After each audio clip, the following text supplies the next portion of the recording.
నేనైతే 1.5 cup of rice తీసుకున్నాను. కొంచెం ఎర్రపప్పు అండ్ పెసరపప్పు 3 టైమ్స్ కడిగి సోక్ చేసి పెట్టాను.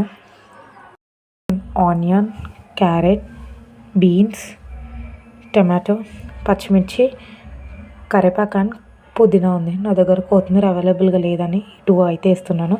మీరు ఆలు ఇష్టం ఉంటే వేసుకోవచ్చు. అండ్ ఇందులో నేను ఆకు, లవంగం, దాల్చిన చెక్క, సాజీరా అంతే తీసుకున్నా. ఇలాచీ తీసుకున్నా ఒక 2 ఫ్లేవర్ కోసం. జస్ట్ ప్రెషర్ కుక్కర్లో చేస్తున్నా కాబట్టి ప్రెషర్ కుక్కర్ పెట్టాను. 2 స్పూన్స్ ఆఫ్ ఆయిల్ వేసాను. కొంచెం హీట్ ఎక్కాక ఇవన్నీ వేసేస్తున్నా. గరం మసాలా,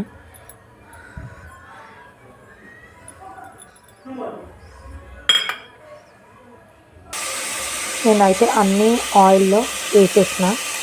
అవి కొంచెం బాగా ఫ్రై అయినాక స్పైసెస్ యాడ్ చేసుకోవాలి. నేను క్రిస్టల్ సాల్ట్ని యాడ్ చేశాను. కొంచెం 1 స్పూన్ యాడ్ చేశాను.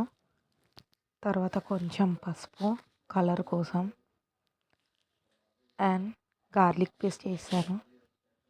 1 స్పూన్ వేసిన కొంచెమే కాబట్టి కొంచెం అదంతా మిక్స్ అయినాక 1 స్పూన్ ఆఫ్ మిర్చి పౌడర్ని యాడ్ చేసిన.